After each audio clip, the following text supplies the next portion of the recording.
आज की कहानी का शीर्षक है मुंशी प्रेमचंद्र द्वारा लिखित आंसुओं की होली। नामों को बिगाड़ने की प्रथा न जाने कब चली और कहाँ शुरू हुई।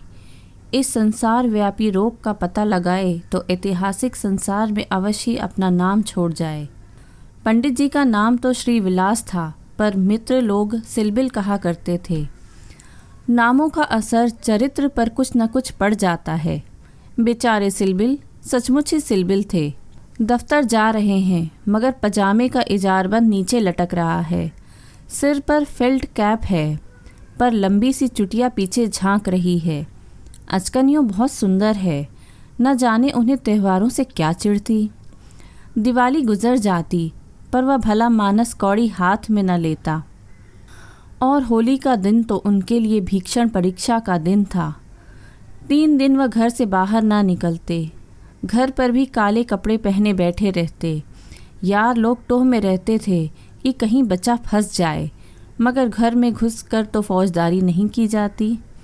एक आध बार फंसे भी, मगर घिघिया पुदिया कर बेदाग निकल गए। लेकिन अब की समस्या बहुत कठिन हो गई थी। शास्त्रों के अनुसार 25 वर्ष तक ब्रह्मचर्य का पालन करने के बाद उन्होंने विवाह किया था। ब्रह्मचर्य के परिपक्व होने में जो थोड़ी बहुत कसर रही, वह 3 वर्ष के गौने की मुद्दत ने पूरी कर दी थी। यद्यपि स्त्री से कोई शंका न थी, तथापि वह औरतों को सिर चढ़ाने के हामी न थे। इस मामले में उन्हें अपना वही पुराना धुराना ढंग पसंद था। बीवी को जब कसकर डांट दिया तो उसकी मजाल है कि रंग हाथ से छुए। विपत्ति यह थी कि ससुराल के लोग भी होली मनाने आने वाले थे। पुरानी मसल है, बहन अंदर तो भाई सिकंदर। इन सिकंदरों के आक्रमण से बचने का उन्हें कोई उपाय न सूझता था।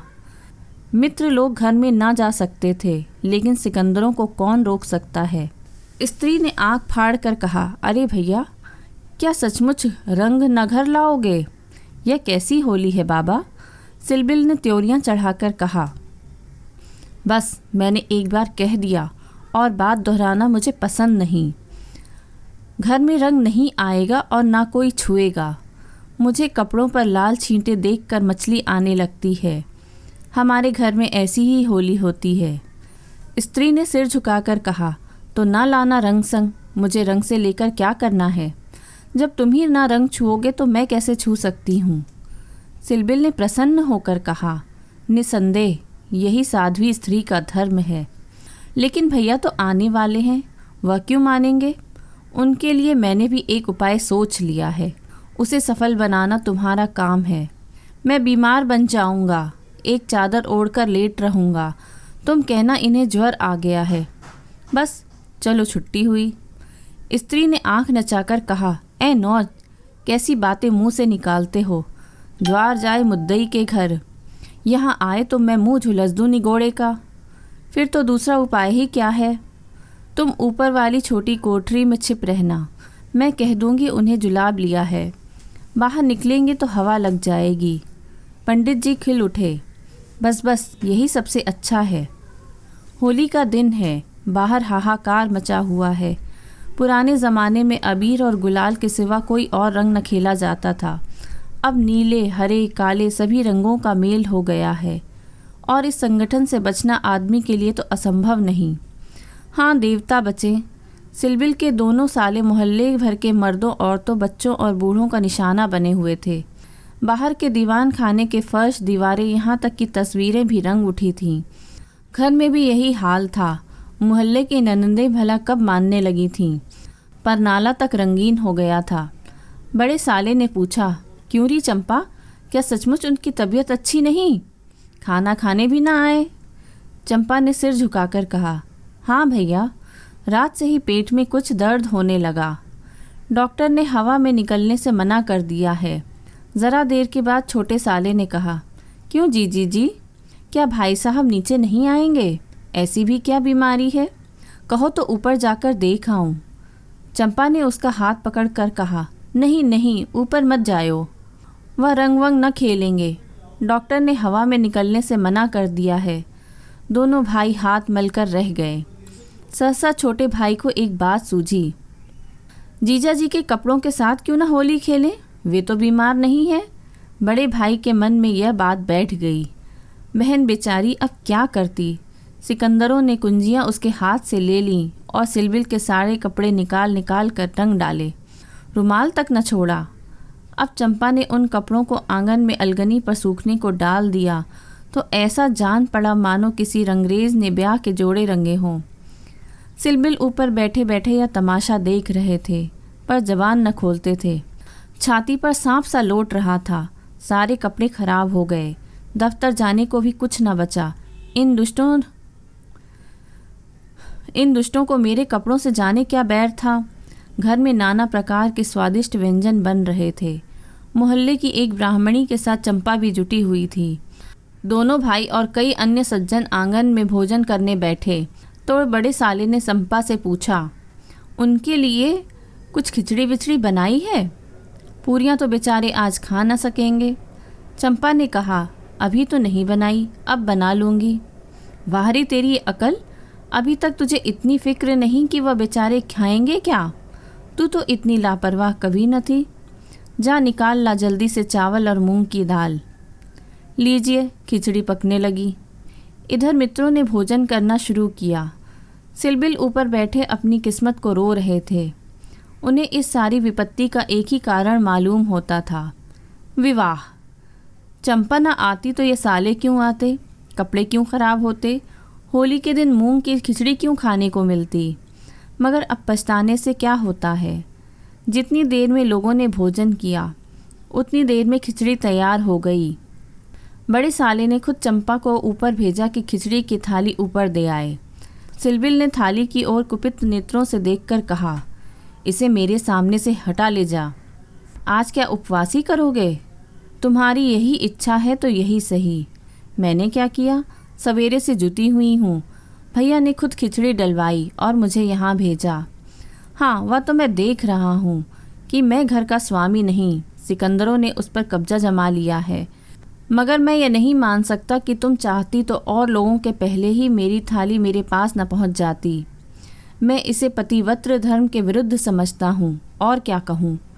तुम तो देख ही रहे थे कि दोनों जने मेरे सर पर सवार थे। अच्छी दिल लगी है कि लोग समोसे और खस्ते उड़ाएं और मुझे मूंग की खिचड़ी दी जाए। वाह रे नसीब, तुम इसे 2-4 कौर खा लो, मुझे ज्यों ही अवसर मिलेगा दूसरी थाली ले आऊँगी।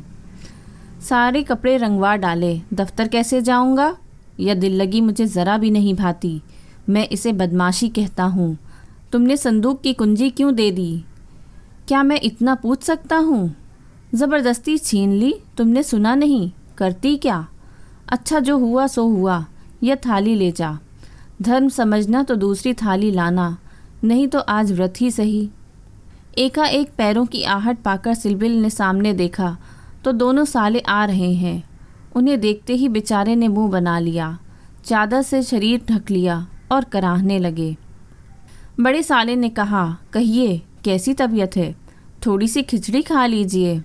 सिलबिल ने मुंह बनाकर कहा, अभी तो मैं कुछ खाने की इच्छा नहीं है।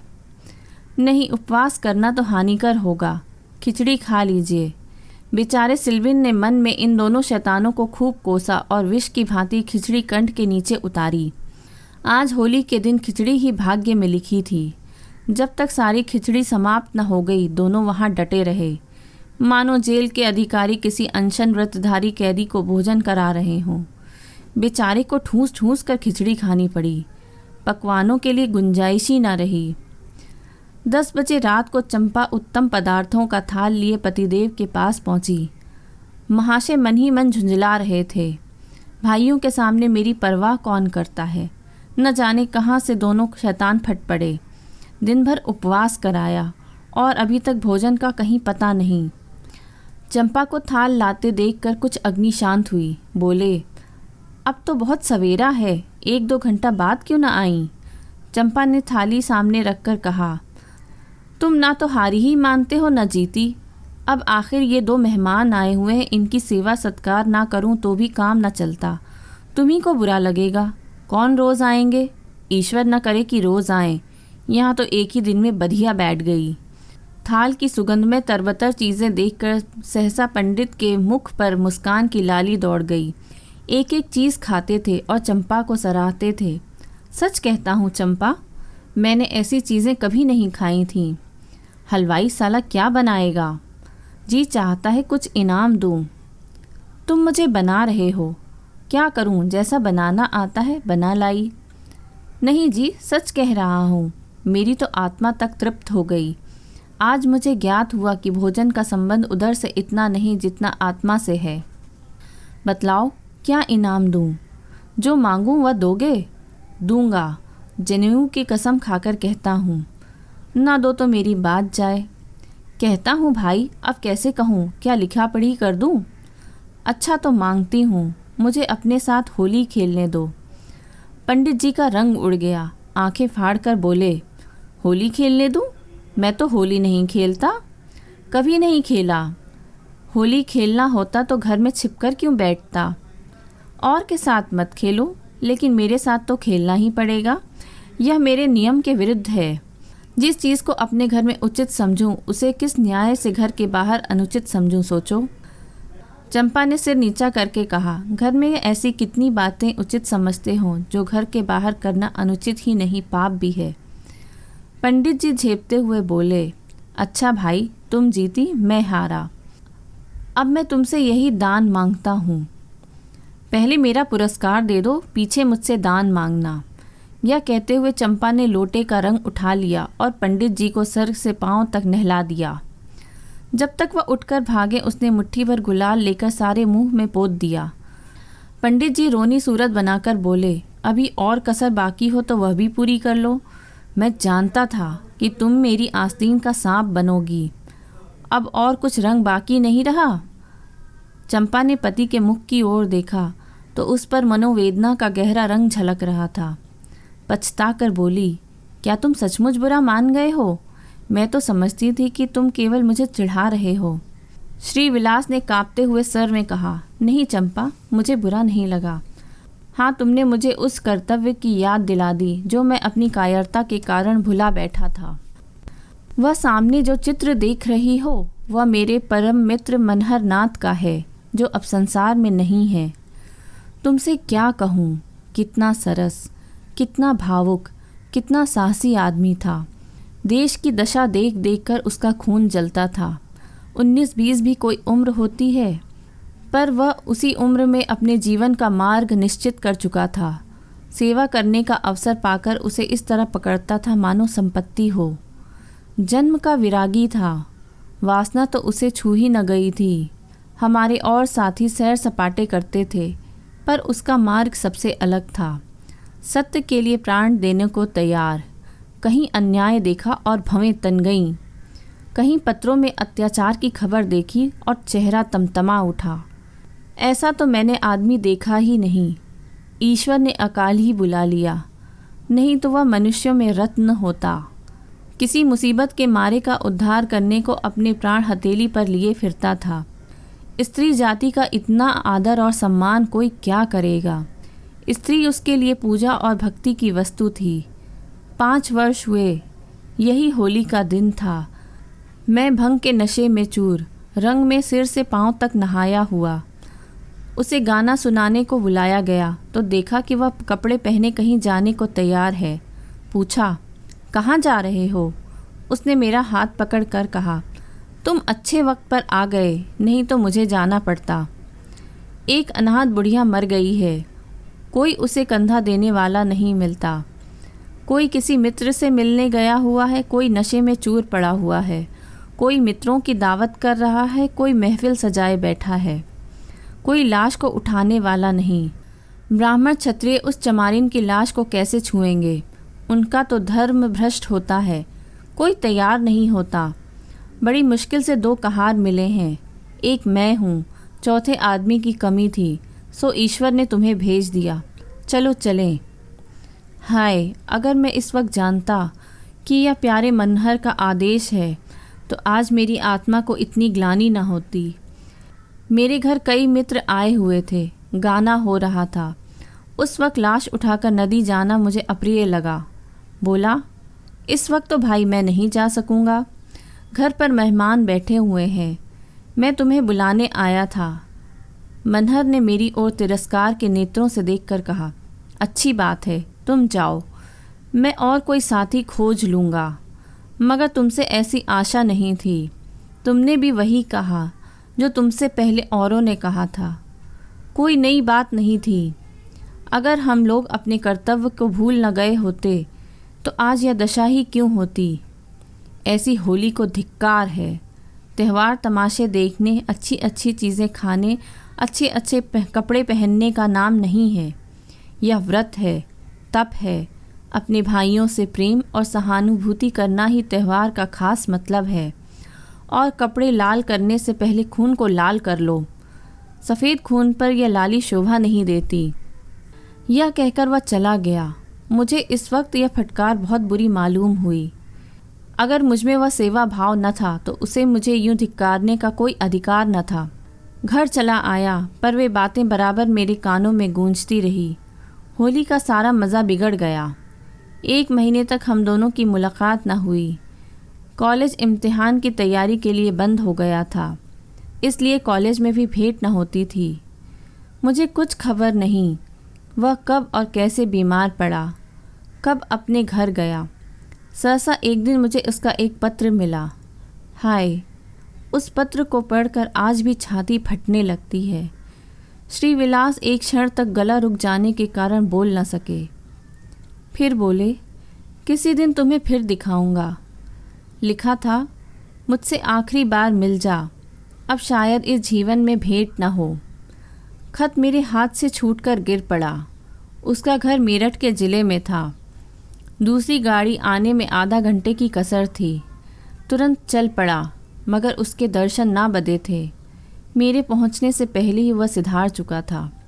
चंपा, उसके बाद मैंने होली नहीं खेली। होली ही नहीं और सभी त्यौहार छोड़ दिए। ईश्वर ने शायद मुझे क्रिया की शक्ति नहीं दी। अब बहुत चाहता हूँ कि कोई मुझसे सेवा का काम ले। खुद आगे नहीं बढ़ सकता, लेकिन पीछे चलने को तैयार हूँ। पर मुझसे कोई काम लेने वाला भी नहीं। लेकिन आज वह रंग डालकर तुमने मुझे उस धिक्कार की याद दिला दी। ईश्वर मुझे ऐसी शक्ति दे कि मैं मन में ही नहीं, कर्म में भी मनहरन बनूं। यह कहते हुए श्री विलास ने तश्तरी से गुलाल निकाला और उसे चित्र पर छिड़क कर प्रणाम किया। अगर आपको कहानी पसंद आई तो हमारे चैनल को लाइक, शेयर और सब्सक्राइब ज़रूर करें और बेल आइकन को बटन दबाना ना भूलें।